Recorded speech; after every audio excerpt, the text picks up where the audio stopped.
Hey friends, thanks for coming by for another drink. If you've seen some of our prior episodes, we're always throwing out, the open-ended invite for you to kind of share things that you'd like for us to try, or you just want us to review something for you to actually learn of a different brand, learn of a different spirit, so you can try it out. And the story behind this one is really twofold. The first one is one of our friends and fellow YouTube creators, Evan Wells, shared a comment on one of our last spirit reviews. He's like, hey, what about a tequila? That's my go-to. So, Evan, we hear you, and we're actually pulling out something that we've never had before. If you have not been to Evan Wells' channel, I'll post a link to his channel in the description below. Evan is another hobbyist when it comes into automobiles, motorcycles, cars and trucks. He loves working on them, loves modifying them, and he's just an all-around great guy. So we love watching his content and the things that he's tinkering with, and he definitely is a real kind guy of supporting us and our channel. So the second piece to this story was a little challenge that I threw at Dana when we recently flew down to Florida to visit friends.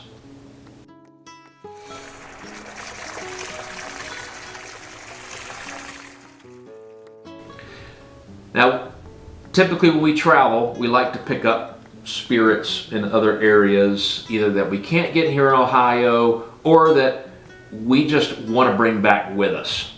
So we were going into Total Wine, which is a pretty large establishment. Pretty large, especially there in Jacksonville. Yep, absolutely, in Jacksonville, Florida. So we were getting ready to go in, and I threw her a curveball and said, this is the challenge. We both have to buy a bottle of a totally different spirit that we have not had before.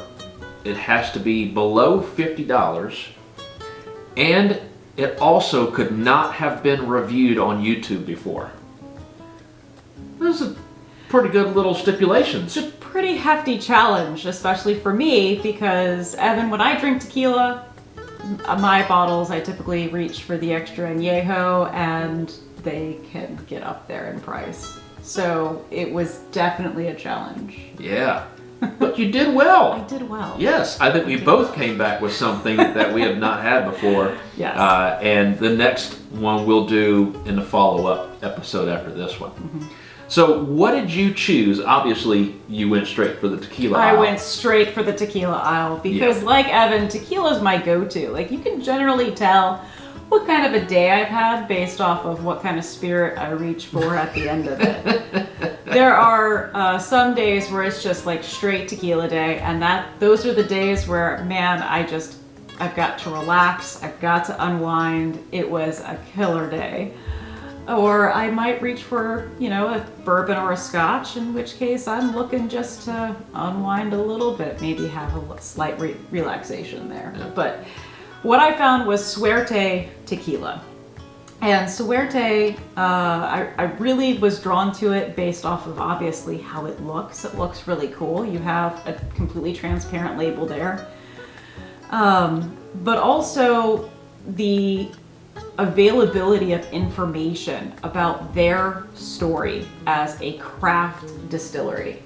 And that's something that I really couldn't find in like any of my go-to tequila brands. It's like I try to research any of my favorite tequilas that I reach for here in Ohio, and there's just no information about it. About the closest thing that I could get to is the distillery number where it's distilled. Yeah. So I hope you enjoy our brief history of Suerte Tequila and tequila in general. And I'll say brief because we don't have the time to go through the amount of information that you pulled up, but it was a lot.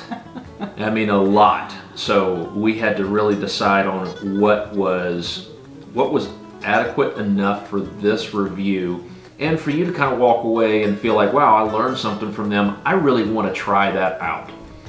So Suerte, when you're thinking about tequilas, most well-known tequila brands are owned by large multinational corporations. There are just over 100 distilleries making over 900 brands of tequila in Mexico. Ridiculous. Just absolutely ridiculous the amount of different brands there are. And there are over 2,000 brand names that were registered in 2009. And now we're in 2021. Yeah, I can't even imagine the amount of the number has actually climbed in that period of time. But it's 2021, and no surprise, we cannot find a lot of info on our go-to craft brands, as you said. Mm-hmm. There's just not a lot. And the bottle that I picked up, I couldn't find even a whole lot. I even contacted the distillery and they didn't respond. So it's tough. It's definitely tough. But it's important for us because we love the history and education that we want to be able to learn more and spread that knowledge too.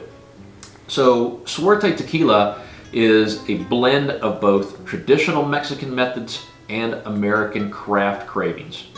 Now our favorite craft spirits have been founded by friendship, and Suerte is no different. If you've listened to any of our other reviews and followed along, that seems to be a common trend of the passion and friendship that is joined and created a spirit from it. Now, Lawrence Spywalk and Lance Sokol met in Boulder, Colorado, and mused about one day starting their own tequila. Now, when Lance would return to Mexico City for business, he always brought back tequila to share with Lawrence. As luck would have it, Lance was sought out by Pedro Barba during one visit in Mexico. Now, Pedro was a lawyer, and he also was a turned tequila aficionado. As you do. As you do in Mexico. I mean, it's just going to happen. No different. We're in Kentucky, and we're now all into bourbon. Yeah. I think there was a bourbon that we reviewed where it had a lawyer who turned into a bourbon aficionado. Yeah. Well, usually that money certainly helps. Mm-hmm. And so Pedro was seeking a business partner, and he wanted a business partner who understood traditional methods and that it took time. So with that traditional method, of course, it's going to result in the best quality tequila. You can't rush perfection. You can't.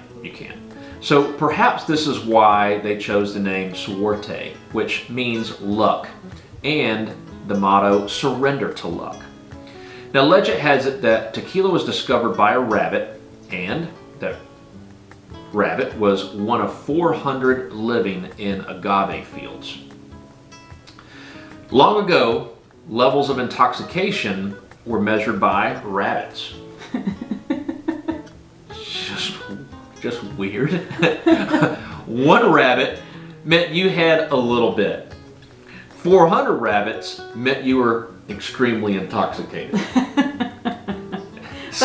That's a very large scale. It is. Well, how many rabbits have you had? I've had about 5 rabbits.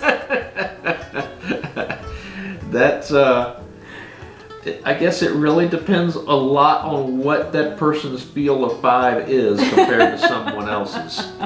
Well, I mean, back in the day, it's not like you had breathalyzers. You couldn't necessarily have an alcohol blood measurement. No, I guess So. not. But I think that's hilarious. And of course, ties in with the brand and the logo of Suerte being the rabbit. And the neat thing is, when you pick up your own bottle of Suerte, or you can just pop over to the website, they have the logo actually broken down. The rabbit itself has all sorts of little icons and lucky marks on them, and they'll walk you through every single one of them. And we just don't have time to review that Yeah.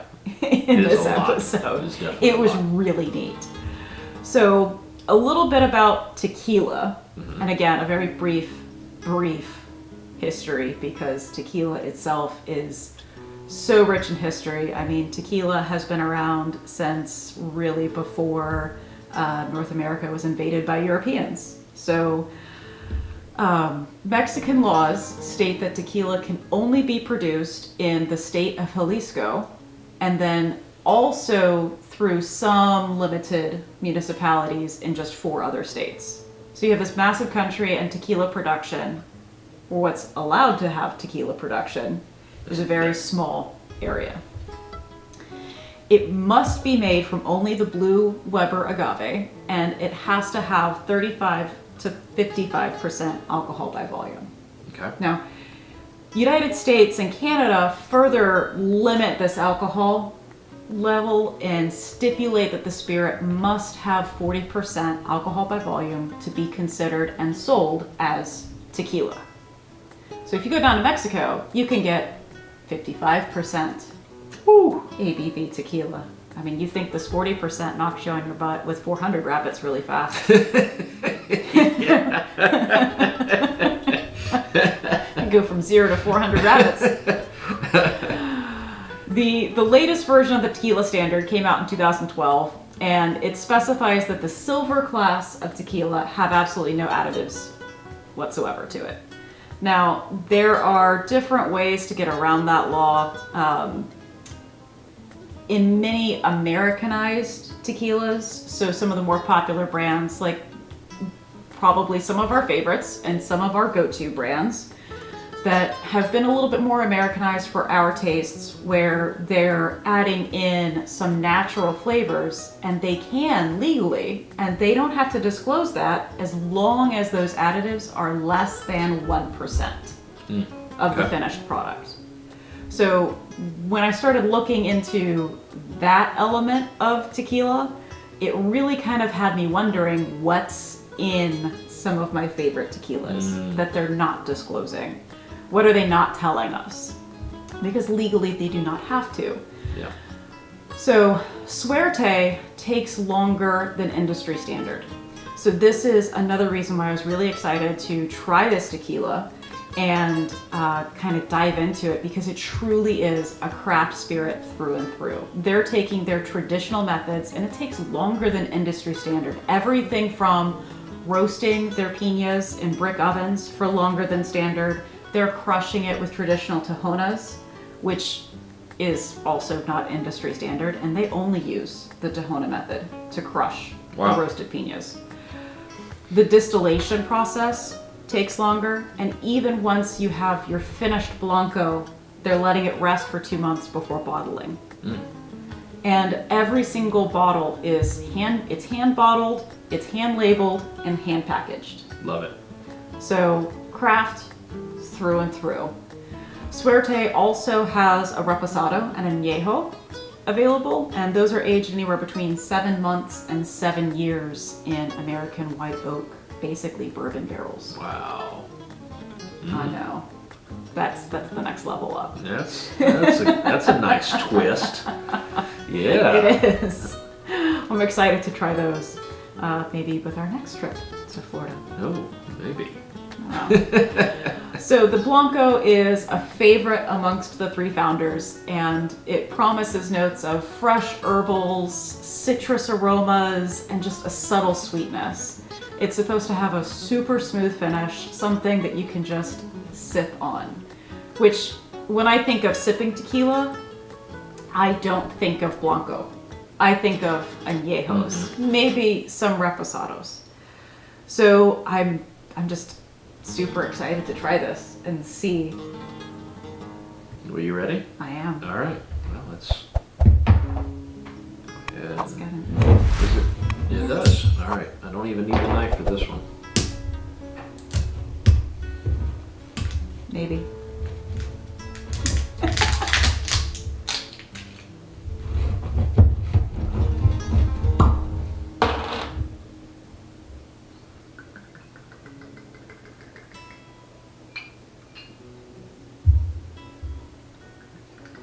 That, and I'm just extra excited because tequila is not Art's go-to.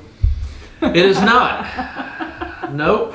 Why is that? You go from 0 to 400 rabbits really fast? Very fast. I joke with friends that I need everyone to sign an NDA before I start drinking tequila, and all camera phones need to be confiscated. And we're drinking tequila on camera. On camera. I'm going to sip this one. That's it. Okay, the citrus right away. That herb, It's almost lime.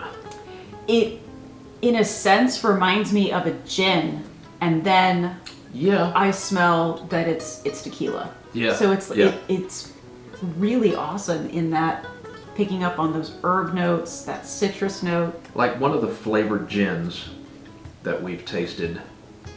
Yeah, Yeah. definitely. And then the tequila sets in on the nose. That must be from the roasting process. It's nice. Ready? Yeah. Cheers.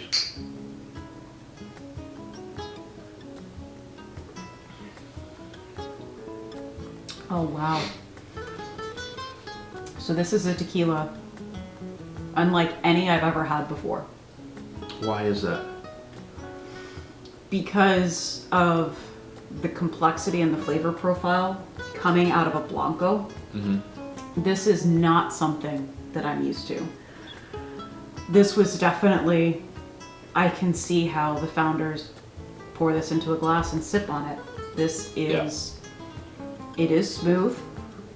You taste all of those herb notes. I was going to start with very smooth, very little burn on the back end.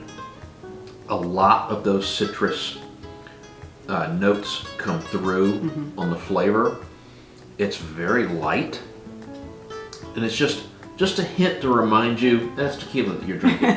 Just a tad. Just a tad. Yeah, but it is really good. It's smooth, and I definitely see where they're coming up with that, subtle sweetness, because there really is hardly any burn on it at all. You'd have to drink it the wrong way to get the burn. There's just no heat to this. Almost like I've had it in ice, and it hasn't been. It hasn't been. No, it is really nice, This might be my new favorite. and it's a hell of a lot cheaper than the other ones that you buy. Goodness. And that is just delightful. That is really, really good. So I would suggest that if you have a Total Wine or you have another liquor store that carries this, budget friendly, less than $50. It was only about 35, Yeah, it was. 40 bucks. Both of ours were in the mid 30s for price. So you cannot beat that. It is delicious. As far as real craft tequila, this is hands down the best tequila, the best Blanco I have had. I can't imagine a better price point for it either. No. And I have to say, she drinks a lot of tequila. Not like all at one time. No. But she is a fan of tequila, and she will typically at least have one kind on hand. We have several back behind us. So for you to say that for this one, This is the best Blanco. that definitely says a lot. And And I mean, I'm not a huge tequila fan, but this is one that I will happily sip on. and here at the house. granted, I'm not a huge Blanco fan, but I am a huge tequila fan. One of the things that I appreciate about this tequila is that you can actually taste that it's a tequila. You pick up on all of those subtle notes, gives me a much better idea of what it should taste like instead of the Americanized version. And it's so true in American culture that we take in something that we like, but we just have to tweak it just a little bit. And we call that Americanization. Yeah, of course. This is a perfect product as is. Yes. So, Pedro, one amazing spirit, and thank you for finding a way to share it with us. Absolutely. Good job. Thank you. Well done. Well, we're going to go ahead and call it here as we continue to enjoy this new find. Many rabbits. Mini rabbits. Many rabbits. But we hope you enjoyed this episode. Learn a little bit. If you're a tequila fan, added another one to your list. Certainly appreciate you stopping by and visiting us again. Till next time, stay safe, take care. We'll see you soon. Cheers. Cheers.